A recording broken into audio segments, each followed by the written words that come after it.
All right, folks, what is going on? Episode 330 of the First and Frame Rate Show. I am VF Baller, and man, I'm actually pretty excited today. I'm excited for what has been going on with the Georgia Southern Eagles and the athletic department in general. I can't wait to get to talk about this. Over here, I just want to let you guys know, if this is your first time here, welcome. This is the First and Frame Rate Show. I am VF Baller. Over here, I talk about Georgia Southern and Atlanta Falcons football. And I'm going to stick to Georgia Southern stuff today. I know that the Falcons just signed another defensive tackle, and there's rumors about Kyler Murray. But, yeah, I don't want to get into that, especially the Kyler Murray stuff, because the Falcons don't need those problems. And I'm just going to leave it at that. Nevertheless, but over here in Statesboro, man, they're doing a lot of good things over here. They just swept the Georgia State Panthers in baseball, which I don't really cover baseball like that, but I'm going to talk about it. And the scrimmage, the second scrimmage of Georgia Southern football, very, very good results came out of that. We're going to talk about all of that. And we're just going to dive into it the best way I know how. Like I said, if this is your first time here, welcome. If you don't mind, hit the like button, share this content, subscribe to the channel. If you have not known already what you see on the screen, I am on YouTube and Rumble. I also can be found on Anchor, Stitcher, Spotify, Apple, and Google. So if you want to listen to the audio version of this podcast, it's there for you to listen to. And also at the end of the day, if you do feel like in your heart to donate, all the links are down in the description, and we can get it rocking and rolling. Let's go ahead and get into this because, like I said, it's been a pretty good weekend. I'm very excited about what's going on in Georgia Southern athletics. First and foremost, we're going to touch on the baseball team real quick. They swept the Georgia Southern. We are Georgia Southern. We swept the Georgia State Panthers. They're a pretty decent baseball team so far. They were coming into the series. They were 23-10, and we were 21-11. So we were kind of like behind the eight ball when it comes in, and we were actually right behind them as far as the standings go in the Sun Belt or whatever. But we walk away with a sweep. We swept these guys and ran them back up to Atlanta.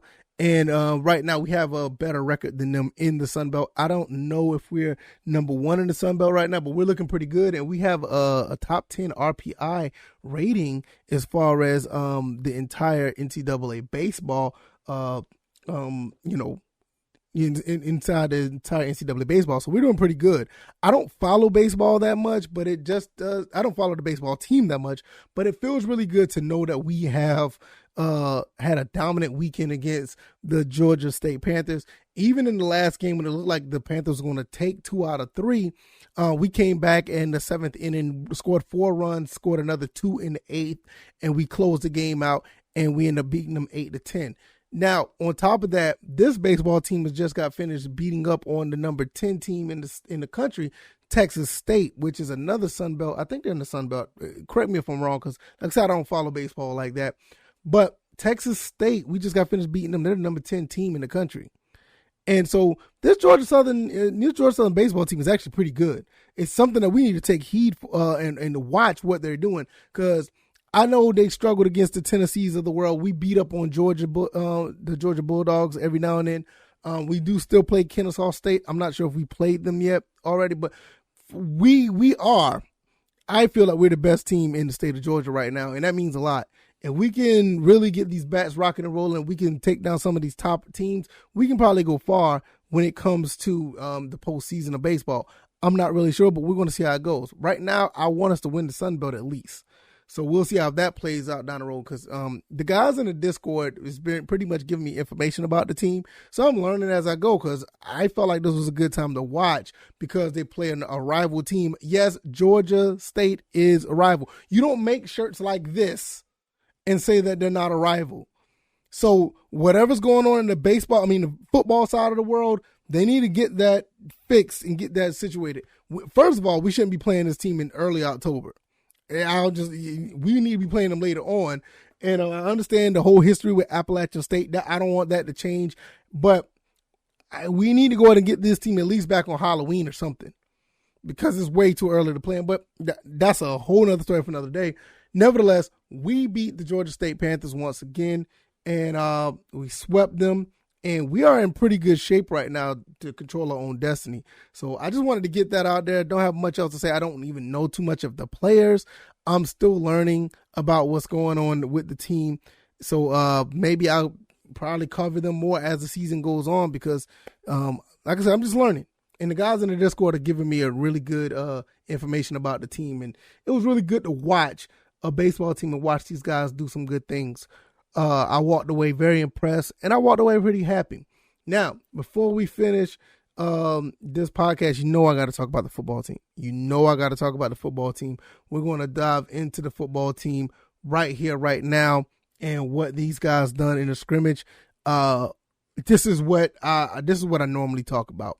I wanted to get the baseball team out of the way. I wanted to congratulate those guys for a phenomenal weekend, but I'm a football head. This is what I do. This is what I like to talk about, and we're going to get into this. First and foremost, spring game is just 1 week away. I can't wait to see how that's going to play out.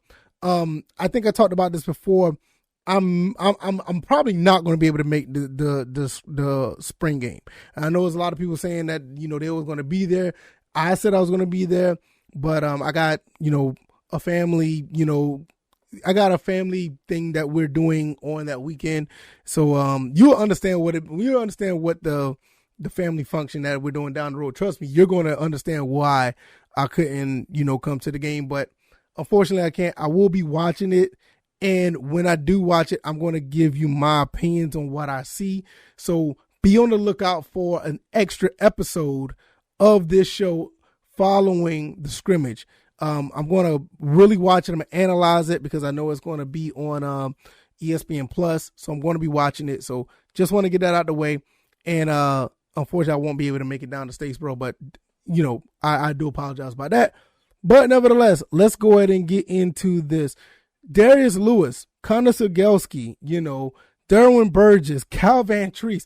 These guys were balling in the second scrimmage. Cal Van Treese threw for 230 yards, 3 touchdowns, and Connor Sigelski threw for over 130 and 2 scores. So that's 5 touchdowns right there. Now, you're going to say, oh, where's the defense? With all this going on as far as passing, where's the defense? Well, my favorite recruit, my favorite commit this season, Ashton Whitner, the freshman, the young freshman. I'm going to tell you something. This kid's going to be a leader. That kid's going to be one of the top guys on defense when it's all said and done. I see it. It's something about him, the way he carries himself, the way he talks, and like I said, all I needed to see what he could do on the field. And I didn't see it, but I heard about it. Got an interception. Really good news to hear about that. So he picked off a pass. Amuro Herring, Quincy Darrow, LJ McLeod, and the veteran Dylan Springer all had defensive sacks. So that's great. So the defense, there was some defense there. So we did have something to go on there. Darius Lewis started off with a 75-yard touchdown pass from Connor Sigelski. He had over 100 yards receiving. So the tight ends, Ethan Durham and Evan Lester, they caught some touchdowns as well. Derwin Burgess had a touchdown. Derwin Burgess, that guy, I knew it was something about him when I saw him step on the field last year.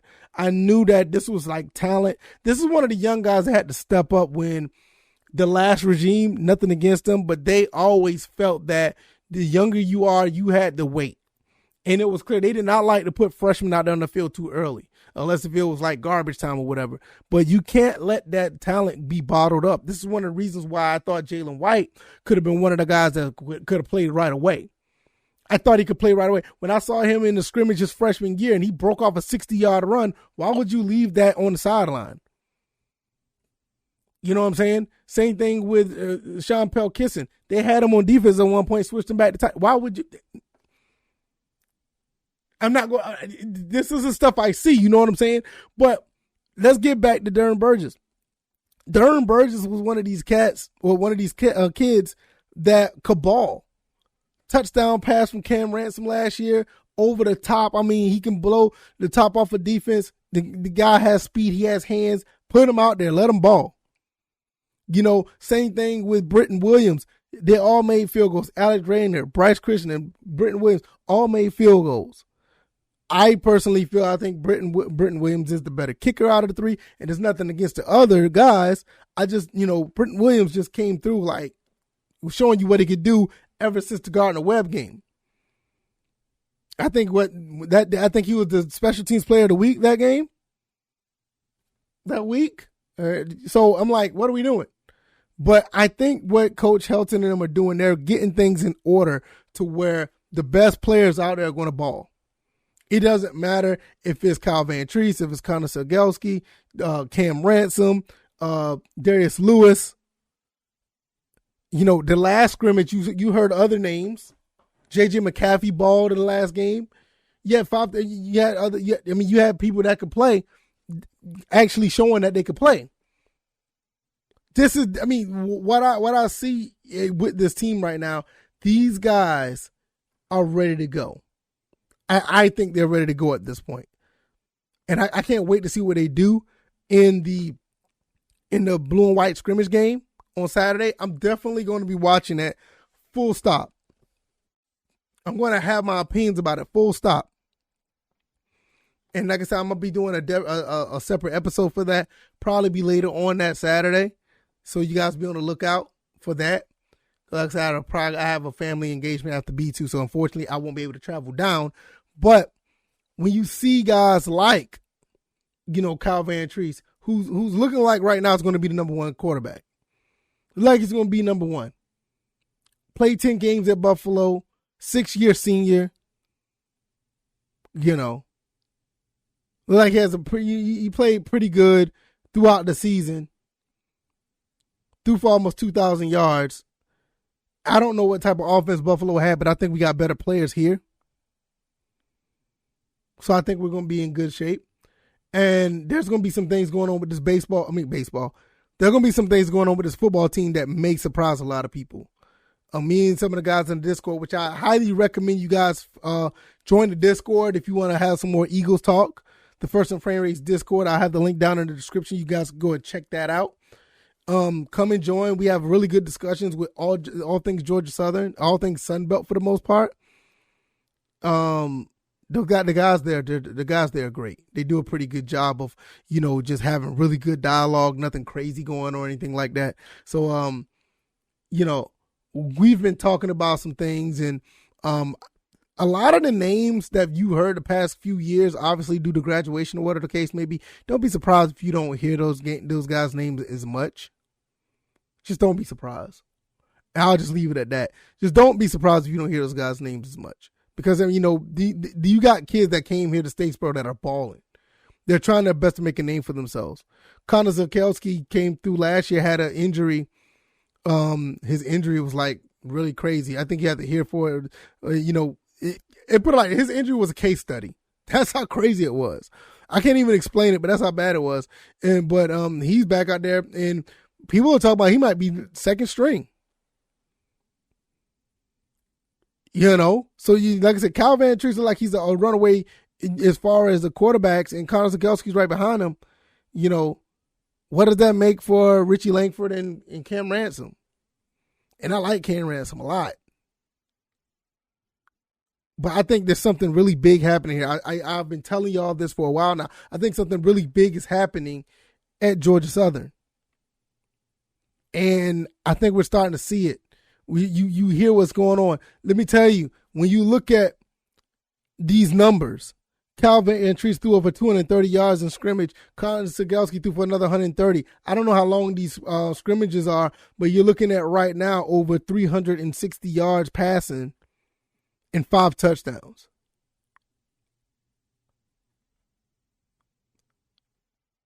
That's not Georgia Southern football. That's not old Georgia Southern football. I'll say that. So there's something really brewing right now within the ranks or within the program of Georgia Southern football. I put it on Twitter the other day. I'm like, I would like to see Kyle Van Treese or Cam Ransom to throw for 30 touchdowns. You know what? To be honest, that's not far-fetched at this point.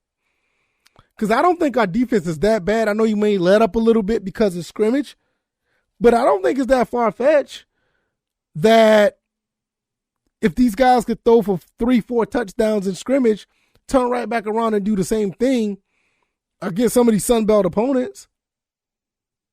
That's not that's not really that's not a stretch. So I just think at the end of the day, we really need to look at this and be like, all right, what Georgia Southern is doing here is big time. I don't know where it's going to be at 3, 4, 5 years from now, but I think we as fans need to embrace this moment and have the confidence that we can do some things. And speaking of that team that we just swept in baseball, you got people on social media, which I don't like to follow. I don't even like to go back and forth with them. You got people on that team or those fans over there talking about that we're going to be somewhat in a transition to like what Georgia Tech has done. No. That just goes to show you haven't been paying attention to what's going on in Statesboro. And that's good. Don't pay attention. I want you to be surprised in October when we smack y'all in the mouth. Yeah, I said it. I want y'all to be surprised when we smack y'all in the mouth. October 8th. Man, I hope I'm off. I think I'm gonna travel to Turner Field to watch that game. Me and like 7 other people that's gonna be in the stands. And 6 of them gonna be other Georgia Southern fans. Gonna watch it. Now look, I don't think they understand what's happening here. I don't think, and that just goes to show you, I don't think other teams are understanding what's going on here. I think the only team that may understand what's happening is Appalachian State. We haven't heard much from them at all. They're very quiet. Those guys up there in the mountains are very quiet. But because you know why? Those guys, even people like me that are my age who've been Georgia Southern fans for since the 90s, since the 80s, who've been watching this team go against Appalachian State all this time, they have a mutual respect for us. So they understand what's going on here at Georgia Southern. We're not running the option. We're not throwing for 230 yards with one player and another 130 with another, scoring 5 touchdowns total. That's not just a small transition from what we used to do last year. That is a complete transformation. That's a complete transformation. What Georgia Tech had to go through was crazy because they never was able to get people in the transfer portal, get the right quarterback that could run that pro-style offense that they were trying to run back at Georgia Tech again. They didn't have they just had a bunch of athletes that were fast and was not able to drop back and run a pro-style offense. What we're doing at Georgia Southern now, you see Kyle Van Treese. Do you see this type of transfer that we got? Did you see what Connor Zakowski could do last year? Did you see what Cam Ransom did against Georgia State? What are these fans are looking at? Did you see what Cam Ransom was able to do against Georgia State when he got put in the game? When we were getting blown out, Cam Ransom goes right down the field and what I think we scored right down the field when he got in. And you want to sit here and think that it's just going to be some type of transition from the option to what we have now? And it's going to be some growing pains? I think it's going to be some growing pains based on some of the kids are learning a new system, obviously. But when you have transfers that come in, a quarterback that could come in, you already have athletes that are receivers that was ready to run routes and catch the ball. You're going to see a difference. And I don't even need to talk about the running game. I don't even need to talk about the running game at all. Why? Y'all already know we can run the ball. Everybody knows that we can run the ball. I don't have much else to say with that. And in this recruiting class, my God, Ashton Whitner, freshman, come through, get picks off a pass. I can't see what happened if Dalen Cobb get some time on the field, or Omar Caspi, or Terrence Gibbs. Mark Stampley. Did y'all see what Mark Stampley just did on Twitter? I mean, he run track, and I think he just broke a record. Just smoked everybody that was running against him.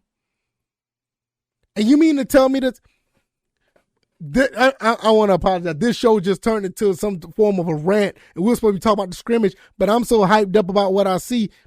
These people don't know what we're doing, and we're about to surprise a lot of people in the Sun Belt. I said the minimum is going to be 8 wins. I would not be surprised if we get more than that. I'm not taking less than 8. Period. I'm going to be devastated, and I don't mind eating my words because I'm not a hot take, cold take guy, but I'm just looking at this, and I know that this team, based on what we brought in and the coaches and the staff that we brought in, I'm saying 8 wins against the Sun Belt. I know somebody in my Discord said they're going to do 10-2 with losses to Nebraska and UAB. I can dig it, but I'm thinking 8-4 easily. Easily, if everybody stays healthy and everybody's on point, 8 wins. So don't sit here and tell me that this team is not capable of doing this. After I'm looking at what I see in the scrimmage, and I know it's not much to you shouldn't put all your eggs in the scrimmage. It's scrimmage. But I'm just so hyped because I see the difference.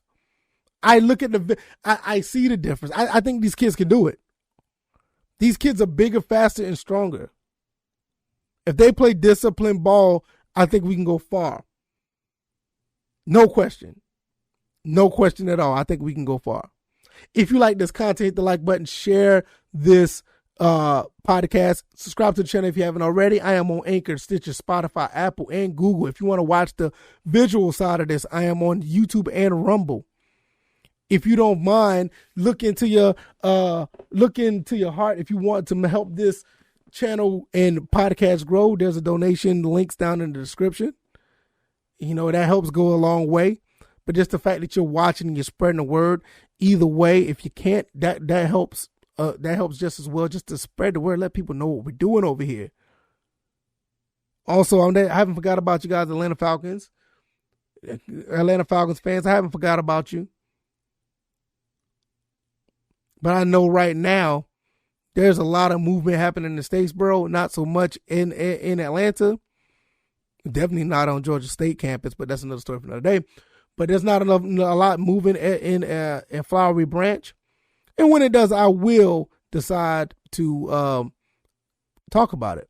But for right now, it's all about Georgia Southern. Hopefully you guys enjoyed this commentary. You guys have a blessed Monday, and hopefully everything goes your way. I hope you I meant to say this earlier, but I was too fired up to talk about it. Hope you guys had a great Easter weekend, and I hope everything goes well. Enjoy the rest of you guys' Monday. I'm going to slide up out of here, and I will see you guys on Tuesday. Follow me on Twitter at VFBaller, and I'll see you guys then. All right, y'all. Y'all guys be easy. You guys be blessed. Peace.